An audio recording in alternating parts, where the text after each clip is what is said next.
पण आता शासकीय कार्यालय आहे ना, आंदोलन बाजूला राहिलं. सर्वसामान्य लोकांना कसं आहे, कसं करणार तुम्हाला? लोकांना आता सगळ्यापासून पहिलं तुम्ही थांबलायच ना, आंदोलन काही शांततेत होईल. इतके दिवस झालं आतमध्ये आम्ही जाणार नाही. त्याला पाहिजे तर बाहेर येऊन जाईल, त्याला बाहेर करून त्याला बोलू. कोण म्हणतो करणार नाही, कोण म्हणतो करणार नाही, कासारडा मायनिंग पाठीशी घालणाऱ्या अधिकाऱ्यांचा कासारडा मायनिंग पाठीशी घालणाऱ्या अधिकाऱ्यांचा कासारडा मायनिंग पाठीशी घालणाऱ्या अधिकाऱ्यांचा अरे बंद करा, बंद करा, हप्ते घेणे बंद करा, हप्ते घेणे बंद करा, हप्ते घेणे बंद करा. एमएनसीच्या कारभाराची चौकशी झालीच पाहिजे, एमएनसीच्या कारभाराची चौकशी झालीच पाहिजे. अरे आवाज कुणाचा? शिवसेनेचा पक्षप्रमुख उद्धवजी ठाकरेंचा, विजय असो, पक्षप्रमुख उद्धवजी ठाकरेंचा. विजय असो. जो नियम तुम्हाला नियम आम्ही सांगितलेला आहे 2013च्या नियमाप्रमाणे तुम्ही प्रांतांनी तहसीलदारांनी त्या ठिकाणी भेटी द्यायची. आम्ही सांगतो ते खोटं आहे की खरं आहे तुम्ही बघायचं. तुम्ही तहसीलदारांकडे येतात, तहसीलदार सर्कलकडे येतात, हे चोर आहे सर्कल बिल तेच पैसे मला दिलं त्यावेळेला मी स्वतः तुम्ही ना काय करताय, लोकांची चेष्टा करताय. तुम्ही नाही तुम्ही किती महिने झाले?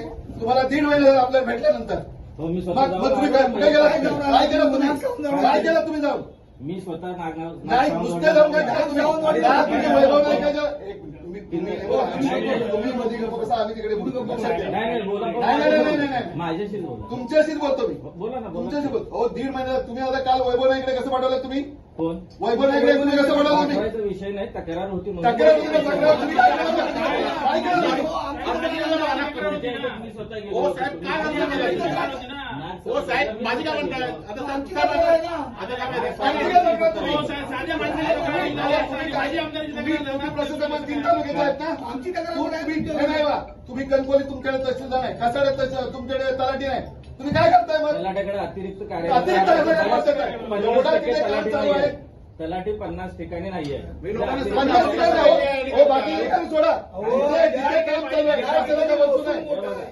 तुम्ही माझ्याकडे जे पहिलं निवेदन दिलं त्या निवेदनानंतर मी स्वतः 1 तारखेला मी जाऊन आलो. त्यावेळेला मी सांगितलं जाऊन कारवाई काय केलं सांगा, कारवाई काय केलं सांगा. तिथं काहीच नव्हतं म्हणून सांगितलं. काय नव्हतं कुठल्या लोकांचे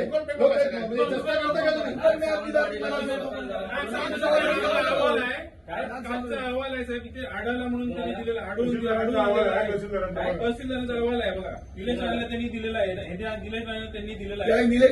दुसऱ्याच्या लोरे इथले निलेश आहे, त्यांची तक्रार होती आणि तुमचाच अहवाल आहे तिथे आढळून आला म्हणून. लोरेतलं असेल तर असेल ना तसं. प्रमुख प्रशासक ते तुम्ही काय ना, कंट्रोल कोणाचा पाहिजे सांगा. माझं ते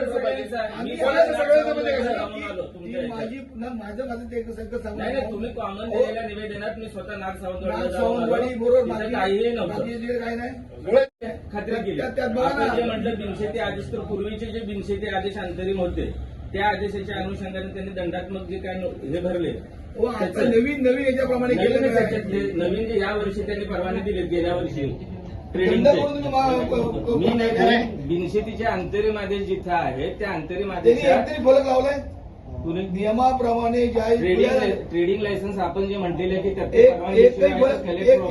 परवानगी घेऊन दिले. एक तरी फलक एमएनसीएल बाबत देखील आपण त्या निवेदनात सांगितलेलं तर एमएनसीएलच्या ऑलरेडी विक्सर त्यांची मला वाटते शासनानं परवानगी दिली. त्यावेळेला परवानगी दिली पण दिलेली आहे ना शासनाने परवानगी दिली. तुम्ही बघा ब्रांच ऑफिस, कलेक्टर ऑफिस का दुबईत आहे, एकत्र बसा सगळे ना. जो काय निर्णय घ्यायचा आहे ना, जी तक्रारी आहे आम्हाला अधिकाऱ्यांकडे मी काय म्हणतो, आता 1.5 महिन्यापूर्वी आम्ही तक्रार तिघांनी दिली, सातत्याने आम्ही तुमच्याकडे होतो. त्या तक्रारीवर तुम्ही काय केलं की तहसीलदारांना एक पत्र दिलं. आम्ही स्वतःही गेलो ना नागसावंदोडला. ह्याच्यानंतर आम्ही पुन्हा आलो, यांच्याकडे झालो 8 दिवसापूर्वी आलो आणि त्या दिवशी दुसऱ्या दिवशी साहेब माझ्या ह्याच्या तक्रार कधी येते बघा, तारीख काढत मी काढली आहे माहितीच्या अधिकारात. त्याच दिवशी सकाळी तक्रार घेतलेली आणि त्या दिवशी संध्याकाळी गेले. दुपारी गेले तर साहेब काय नाही, आम्ही ईडीला 50-50 कोटी आम्हाला ते आम्ही सगळं फिरवून आहेत, चौकशी जोरात त्याला दिलं नाही. तुम्ही तुमच्यावर ज्यांनी सांगितलं ना आमच्या याच्यावर जाऊ त्याला निरोप द्या की आम्ही असल्या गोष्टी अरे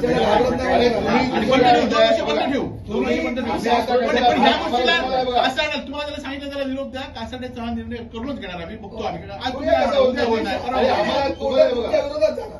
ठीक आहे ना. नाही, राहणारच तुम्हाला. राहणारच. आम्ही निवेदन देऊन नाग साववाडी म्हणजे कासाडे गाव आहे काय? नाग साववाडी म्हणजे कासाडे गाव आहे. 2021 ला दंड होऊन पण तिथे तो सगळा माल घेऊन गेले. कधी चौकशी करताय तुम्ही? 2021 ला ज्यांना दंड झालाय ना नाही, दंडाची तुम्ही पद्धत कशी सांगा? एक मिनिट. जिल्हाधिकारी कार्यालयात मी स्वतः हो, चौकशी हो, केली, साहेब. त्यांनी रितसर परवानगी दिलेली आहे MMC नाही जो दंड तिथे ज्यावेळी झाला होता, ज्या 7-12 दंड चढला तिथे माल आहे सातबारा जाग्यावर? दंडाच्या बाबतीत देखील मी मागच्या वेळेला पण माल आहे का सांगितलं. जाग्यावर? माल आहे का जाग्यावर? त्या तो जो जिथं दंड झाला होता त्याचा माल जाग्यावर आहे का? नाही त्याबाबत मला माहित नाही. पण कोणाला माहिती आहे? कोणाला विचारायचा?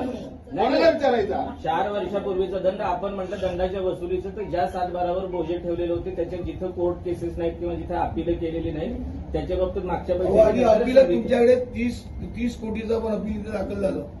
काय नियम आहे 18चा? 25% भरून घ्यायचा आहे तुम्ही. नियमात चालू आहे एवढं पत्र द्या ना, विषय संपला. नियमात चालू एवढं पत्र द्या, विषय संपला. मी जिथे जाऊन मला नियमात चालू हो, नियमात चालू एवढं पत्र द्या, संपला विषय. संपला विषय. आता कशाला आम्ही आंदोलन आम्हाला तुमच्याशी वाद घालायची का? आम्हाला गरज आहे वाद ते, का? वाद आम्ही तुमच्याशी कशाला? घालायची गरज. मग आम्ही तुम्हाला आम्हाला पत्र द्या ना. जो कोण असेल त्याला आम्ही करायचं असं. अनुषंगाने मी ऑलरेडी म्हटलं की ऑलरेडी तहसीलदार हो, नियमात चालू आहे एवढं तरी द्या पत्र, विषय संपला.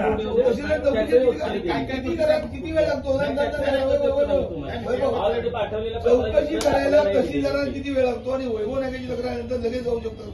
एक दिवस तो जायचा लगेच. याच्या चौकशीचा जो येईल त्याचं उत्तर मी नाही, असू दे. ऑलरेडी चौकशी करा. ही चौकशी लवकर कशी केली?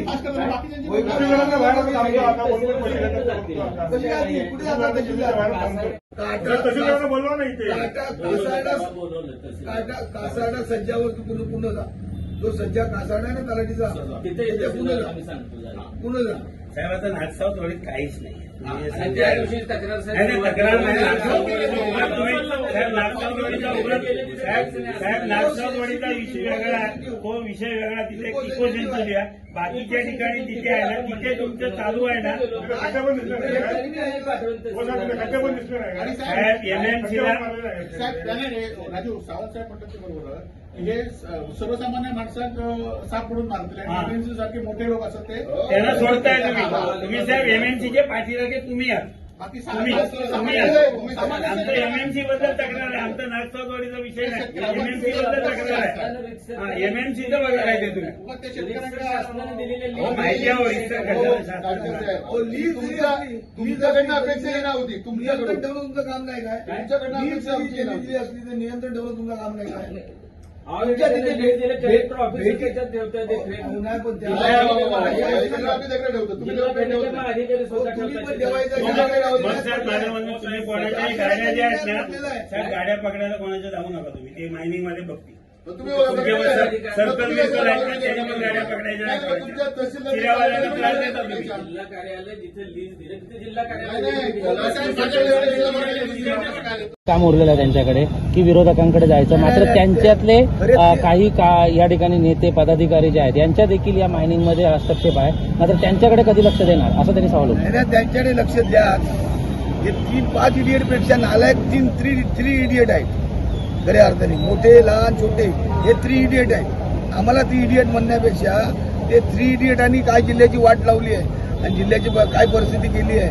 आज सर्व याच्या पाठीमागे हे 3 इडियट आहे म्हणूनच गवळलेले आहे. आधारावर दबाव आहे. पालकमंत्र्यांनाच परवा वैभव नायकाच्या क्रेशरवर पाठवलं आणि पालकमंत्र्यांनी आज त्या ठिकाणी पाठवायला त्यांना वेळ नाही आहे. पण वैभव नायकाच्या ठिकाणी तहसीलदार गेले. आज तहसीलदारांना त्या ठिकाणी जायला लागेल. तहसीलदार पत्र देतात सर्कलला, यांना पत्र दिलं की हे देतात तहसीलदारला आणि ते देतात सर्कलला. त्या गावात तलाठी नाही म्हणजे या महसूल प्रशासनाचा हप्तेखोरीबाजी चाललेली आहे आणि सर्व सत्ताधारी हे हप्तेखोरी करतायत. नाही, भेट नाकारली नाही. ते स्वतः बाहेर यायला तयार नाही. कुठल्या तोंडाने येणार? ते पैसे कुठल्या तोंडाने? 2-2 त्यांना भेटलो. त्यांना या सगळ्या प्रकारची पूर्णपणे माहिती आहे. आणि जवळजवळ 800 हेक्टरपेक्षा जास्त क्षेत्रात ही तक्रार आहे आणि राजरोसपणे हे तिथं काम चालू आहे आणि सत्ताधारी पक्षाची मंडळी या ठिकाणी करतायत. वेळोवेळी त्यांना सांगितलंय, कलेक्टरने स्वतः कबूल केलं की 20 तारीखला मी स्वतः जाऊन या ठिकाणचा रिपोर्ट त्या ठिकाणी करतो. परंतु आज जवळजवळ 1.5 महिना आम्ही सगळेजण मंडळी जातो, त्याचा पाठपुरावा चालू आहे. मध्ये 4 दिवस फक्त बंद होतं आणि 4 दिवसानंतर पुन्हा त्याने चालू केलं आणि त्याहीपेक्षा खर म्हणजे हा आवाज उठवतो म्हणून वैभव नाईकांच्या क्रशरवर जाण्याची हिंमत पण त्यांनी केली. सगळ्यात वाईट म्हणजे विरोधकांचा आवाज त्या ठिकाणी दाबायचा. तहसीलदार जसे यांचे नोकर असतात तसे तहसीलदार त्या ठिकाणी वैभव नाईकांच्या क्रशरवर गेले. त्यावेळी ही दादागिरी काय आम्ही चालायला या ठिकाणी देणार नाही. जो कोण, आम्ही काय असं मानत नाही की व्यवसाय प्रत्येकाने करावा, पण जो करतात तो प्रामाणिकपणे या ठिकाणी करावा एवढाच उद्देश त्याच्या मागचा होता.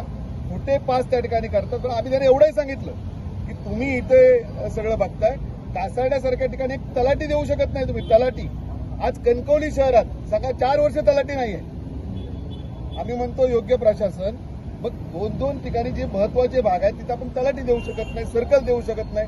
बरं, प्रांताला 20 किलोमीटरवर परिसरात कासारडा जे सगळं चालतंय त्यांना जाता येत नाही का? त्यांना म्हटलं तुम्ही सगळे तिथे लावलेले कॅमेरे आहेत ते चेक करा, तरी या ठिकाणी होत नाहीत.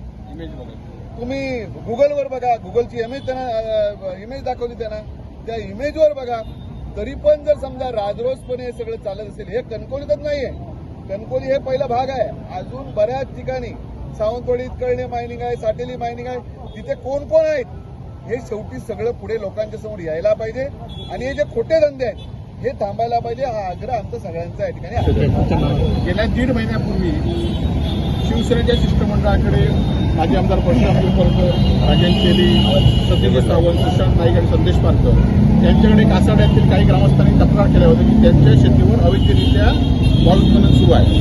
आणि त्यानंतर आम्ही 1.5 महिन्यापूर्वी माननीय प्रांताधिकाऱ्यांना भेटलो आणि प्रांताधिकाऱ्यांना चौकशी करण्याचं त्यांनी सांगितलं. त्यानंतर आम्ही जिल्हाधिकाऱ्यांना भेटलो आणि जिल्हाधिकाऱ्यांचं फक्त 39 हेक्टरवर लीज आहे आणि बाकी जवळजवळ 150, 200, 300 हेक्टरवर अनधिकृतरित्या वाळू साठा सुरू आहे. आणि त्यानंतर आम्ही पुन्हा एकदा प्रांताधिकाऱ्यांना भेटलो, परंतु प्रांताधिकारी त्या कासारडे गावामध्ये मायनिंग अवैध करण्यासाठी या महसूल यंत्रणेचा आशीर्वाद आहे. तिथे तलाठी, मंडल अधिकारी ह्या जागा रिक्त ठेवल्या आहेत मुद्दा म्हणून आणि अवैधरित्या कोट्यवधी रुपयाचा महसूल या ठिकाणी बुडवला जात आहे. कोट्यवधीचा दंड वसूल केला जात नाही. यासाठी सातत्याने आम्ही आवाज उठवतोय आणि खरं तर यामध्ये कुठलंही लक्ष न टाकता जे नियमाप्रमाणे उत्खनन करतात त्यांच्यावर मात्र कारवाईचा बडगा आणि त्यांच्यावर भीती दाखवली जाते, परंतु अवैधरित्या असलेल्या या मायनिंगवर कुठलीही कारवाई केली जात नाही. याविरोधात शिवसेना आम्ही लोकांबरोबर आहोत आणि आज जर हे नाही झालं तर यापुढे सुद्धा आम्ही तीव्र आंदोलन करणार आहोत. शिवसेने जो नियमबाह्य या ठिकाणी जी मायनिंग चालू केलेली आहे त्याविरुद्ध हा लढा आहे.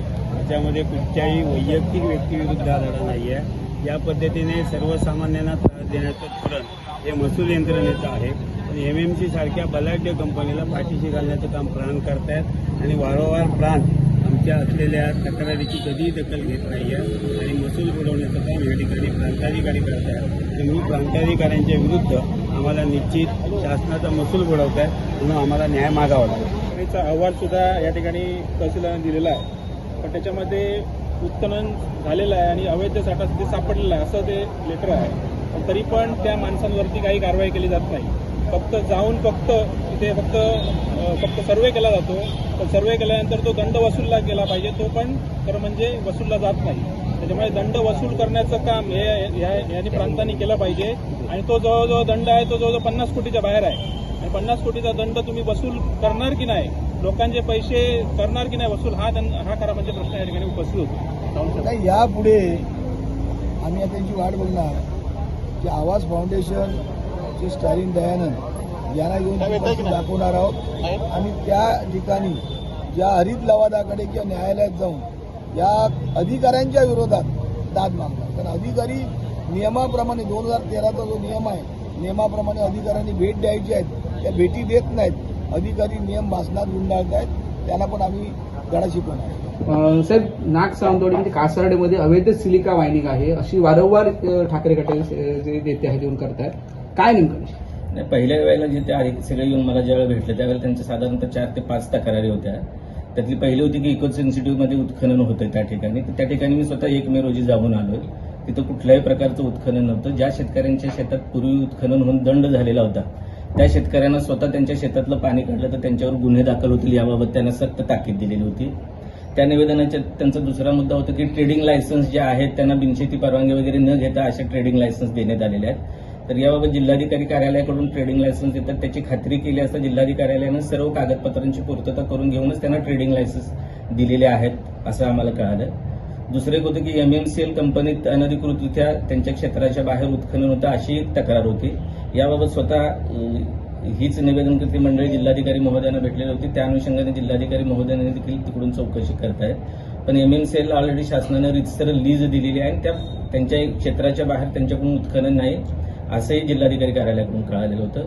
चौथी तक्रार त्यांची होती की ऑलरेडी यापूर्वी जिथे दंडात्मक कारवाई झालेली होती अशा 7 बारांवर जिथे बोजा ठेवलेला आहे त्या दंडाची वसुली करण्याबाबतचं तर त्याच्यात काही केसेसमध्ये अपील चालू आहेत. ज्या केसमध्ये अपील चालू नाहीत त्या केसमध्ये तहसीलदारांना आम्ही सूचना दिली की त्याप्रमाणे जी दंडात्मक कारवाई आहे ती जर वसूल होत नसेल तर जमीन महसुलाच्या थकबाकीप्रमाणे वसूल करण्याची कार्यवाही करा. त्या अनुषंगाने ही मंडळी पुन्हा एकदा भेटलेली होती आणि आज पुन्हा इथे त्यांनी काय कार्यवाही केली त्याबाबत आलेले होते. ऑलरेडी त्यांचे जे 3-4 मुद्दे आहेत त्या मुद्द्यामध्ये आमच्याकडून आणि जिल्हाधिकारी कार्यालयाकडून रितसर कार्यवाही झालेली आहे. काही प्रकरणात कार्यवाही चालू.